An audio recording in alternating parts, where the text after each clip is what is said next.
Vanakkam. Hello friends. As we embark on the journey of exploring the rule of Karikala II, whom we know as Karikala the Great, we must remember that the primary source of historical references is the corpus of the Sangam literary works, and Karikala has the unique privilege of having two of these works dedicated to singing his praise. The Porunaratruppadai by the lady poetess Mudathama Kanniyar and the Patinappalai by Kadiyalur Urthirankannanar. As contemporary poets, they not only sing about the military exploits of their patron king and his munificence, but also capture many details about his administration, trade policies and public reforms, as also a pen picture of the thriving city of Kaveri Poombattinam and the life of its people. Karikala II was a true visionary and the first empire builder that early Tamilagam could boast of. The post-Sangam literary works of Silappatikaram and Manimekalai also talk about his fame. But what is more intriguing is that medieval literary works composed after the 8th century Common Era in praise of later Chola kings like the Kalingathu Parani and the Klothunga Solan Ula also sing the praises of their ancestor who lived a good 1000 years before. Ironically, all the post-Sangam works abound with mythical lineages and stories of this great ruler, thereby making the Sangam corpus a more reliable source of history. Even a few inscriptions of the medieval Cholas, such as the Thiruvalangadu plates that give accounts of Karikala, are filled with mythical incidents, points out the noted historian Nilakanda Sastri in his work The Cholas. Nevertheless, the fact that the prowess of Karikala was recalled centuries later stands as testimony to the fame of this ruler. And even more intriguing is the fact that not only in Tamilagam, but the Telugu Chola rulers of Andhra as well as the later rulers of the Hoysalas in the Karnataka regions claim Karikala as one of their ancestors. And we will see why. Regarding the ascension to the throne of Urandai, we saw in the previous episode of how the 4th generation Chola king of the Killi line, Velpaktadakkai Peruvirar Killi, died without leaving an heir apparent, and because of which Ilanjet Chenni, Karikala's father, had to ascend to the seat of Urandai. And after having administered the kingdom efficiently for some time, he seemed to have passed away even before Karikala was born, if we are to go by the verses in the Porunaratruppadai that go, Venvel Uruvakpakter Ilanjet Chiruvan Murugan Sitrathu Urugelu Kurisil Thai Vayittirundu Dayam Eidi. The young son of Ilanjet Chenni was fierce in appearance like the angry war god Murugan. Thai Vayittirundu Dayam Eidi. He won the rights to the seat of Urandai even whilst being in his mother's womb. Well, following the death of Ilanjet Chenni, internecine warfare must have broken out amidst the different lines of the Chola rulers to capture the seat of Urandai, and the poem continues, Eyya Thevar Yeval Ketpa, Seyyar Theyam Terumaral Kalipa. Enemies who underestimated him later obeyed him, and the countries of those who did not suffered in distress. Bavva Meemisai Pahal Kadir Parappi, Vevven Chelvan Visumbu Padarndangu, Pirandu Tavalkattadan Tottu, Sirandanal Nadu Sehirkondu Naldorum Valarpa. Like the radiant sun, which rises above the oceans and ascends the sky, Karikala, since the day he started to crawl, carried his country on his shoulders and protected it, sings the poetess. We learn from the Patinappalai how Karikala was incarcerated in prison while he was young, and this was probably instigated by the Killi branch, but then with the aid of well-wishers he escapes. The verses go, Kooruhir Koduvari Kurulai Kootul Valarndangu. Now I will just give the English version. He was like a sharp-clawed tiger cub with curved stripes that was raised in a cage, of resolute mind to gain his rights to the throne, like a big-trunked bull elephant that is in heat breaking and collapsing the walls of the pit that was used to capture it in order to reunite with its herd, Karikala, knowing his enemy's weaknesses and using his sword to scale the walls, escaped from his enemies and went on to rightfully claim his throne. Karikala must have been in hiding for some time, during which he, with the help of his advisors, put together a comeback plan and putting together an army to claim the throne, and in this he was assisted by his maternal uncle Irumbidar Talayar, who held a very important position in the court of the contemporary Pandya king Palsalai Mudugudumi Peruvazhi. This support should have been vital in tilting the scales in his favour, points out K.N. Sivaraja Pillai in his The Chronology of the Early Tamils. But when did he actually ascend the throne and how many years did he rule? This we cannot determine with certainty, but KNS puts his rule approximately between 75 Common Era and 100 Common Era, which is also agreed upon by his contemporary historians like P.T. Srinivasa Iyengar and Kanagasabai Pillai. Karikala II could be considered the first real empire builder of that time, not only because of the way in which he won over the bordering territories and annexed it to his empire, but also because of his great war strategy, his administrative policies and his munificence, which drew learned poets and inspired them to sing lengthy compositions with set themes like the Patinapale. KNS opines like that the Emperor Napoleon,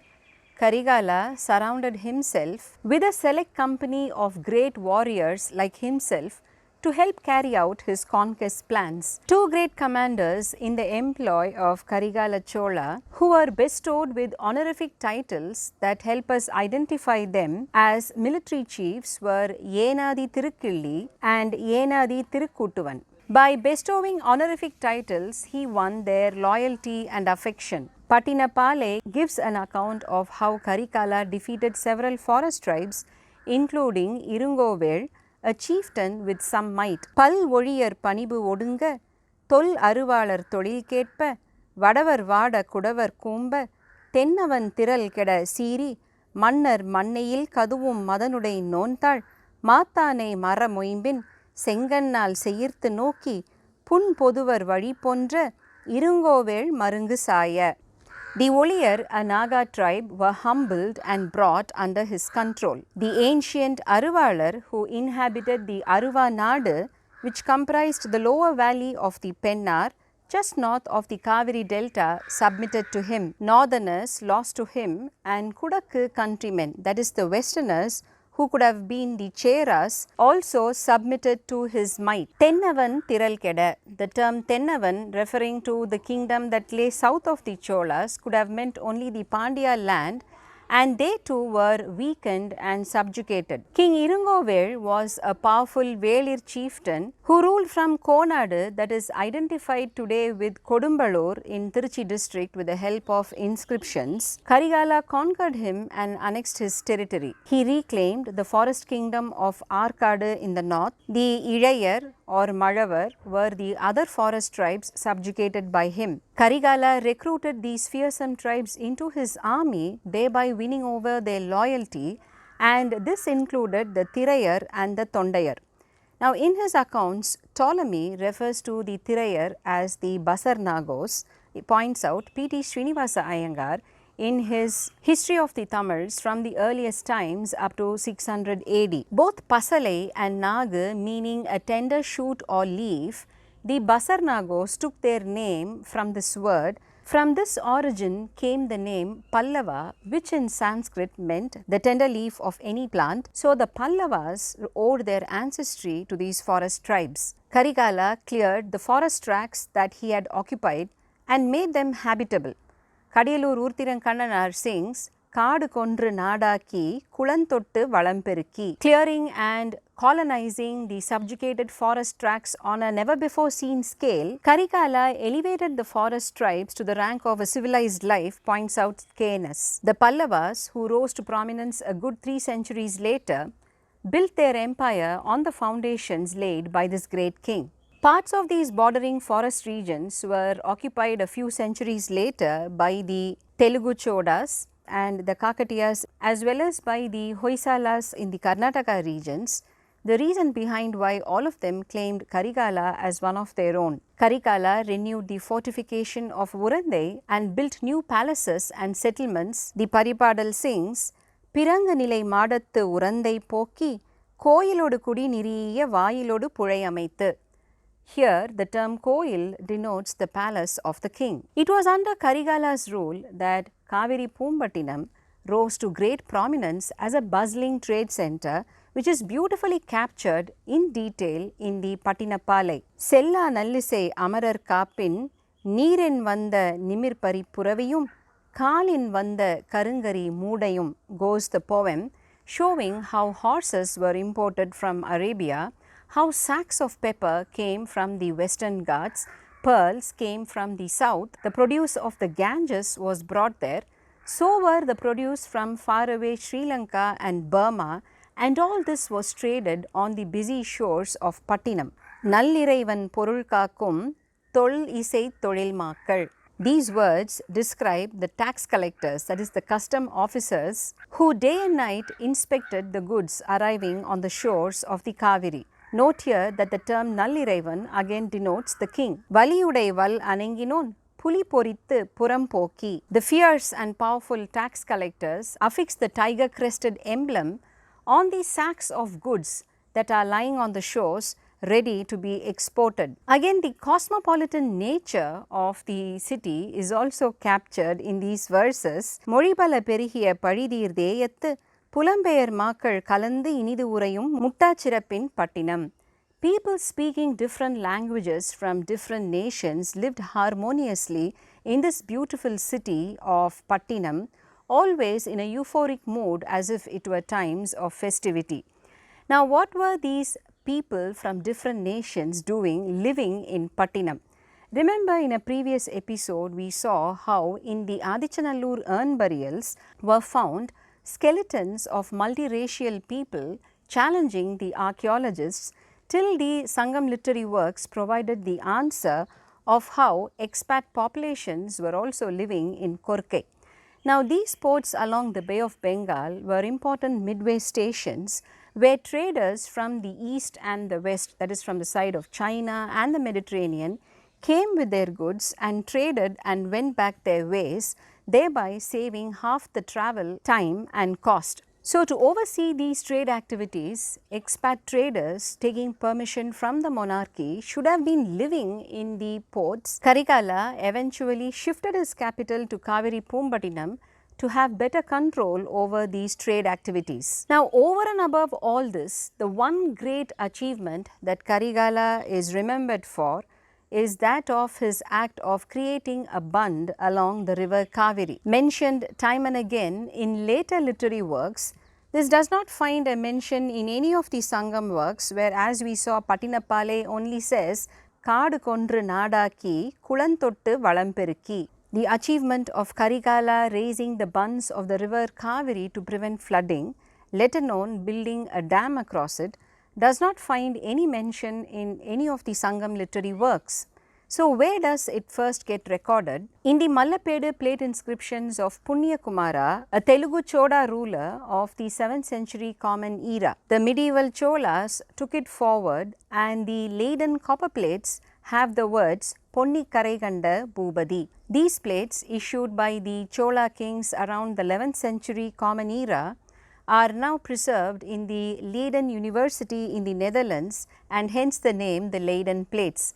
In 2021, in the Tamil Nadu Assembly, the Minister for Tamil Culture and Archaeology made an announcement that efforts will be made to bring back these plates to Tamil Nadu. In this later period, many legends were woven around this king and were inscribed on the copper plates, leading people to falsely believe that they were actual historic events. The instance of Karikala invading Ceylon and carrying away 12,000 prisoners whom he engaged in building the bund along the Kaveri finds mention in later Ceylonese chronicles, but has no historical correlation. While the twin epics of the Silappadigaram and Manimehalai talk about Karikala Chola and his conquest of the Himalayas where he is supposed to have left his tiger emblem crested flag, even they do not talk about a dam across the river. That the river eventually changed course and developed multiple channels is a fact. In the Thevaram hymns of Saint Thiruniyana Sambandar that were composed in the 7th century Common Era, Sambandar mentions a Kaveri and a Palankaveri, and in one Padiham mentions both the Kaveri and the Palankaveri together. Similarly, he mentions a Kollidam and a Palankollidam. So, definitely centuries after Karikala, the river branched out into tributaries, but whether the act of Karikala creating a bund across the river led to these channels forming is anybody's guess. Karikala may have constructed a bund as a core structure across the river, and this could probably have been built into a kallanai by the later Chola rulers. That the river was tamed by Karikala is attested to by another important factor. Another related reference in the Sangam works that talk of the might of the river Kaveri at the point where it enters the sea at Puhar, that is Pattinam. Kadarkare Melikung Kaveri Periyaru goes a line in Ahananuru. The river came down with copious waters and with such great force that the sea water was pushed back. The same fact is also recorded in the Kadaladu Kadai in Silappadiharam, and here is a very beautiful verse in the Purananuru that goes, மீப்பாய் களையாது மிசைப்பரந் தோண்டாது புகா ஆர் புகுந்த பெருங்கலம். The huge ships entered the port of Kaveri Poompattinam without having the need to roll down their sails that belied forth from the mast, nor lightening the burden of the ships.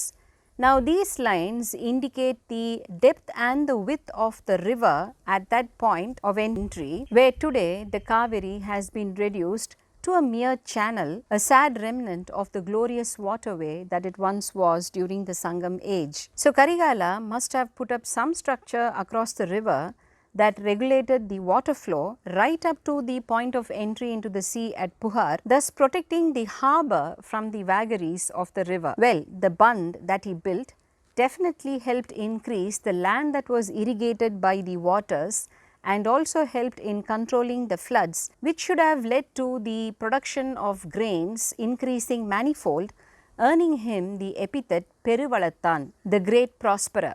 As the concluding lines of Pornaraற்றுப்படை show, குன்று என குவைய குன்றா குப்பை கடுந்தெற்று மூடையின் இடம் கிடக்கும் சாலி நெல்லின் சிறைகொள் வேலி ஆயிரம் விளையூட்டு ஆக காவிரி புறக்கும் நாடு கிளவோனே. Bundles of sheaves are stacked each day like mountains in heaps that never become small.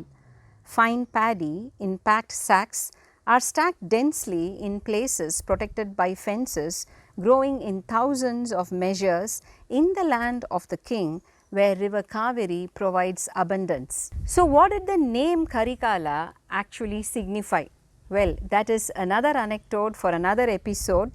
Karikala, after a brilliant and long reign over the Chola kingdom, breathed his last in a place called Kurapalli that earned him the epithet Kurapalli Tunjiya Perum Thirumavalavan. We will continue exploring the rule of the early triumvirate in the coming episodes. Vanakkam.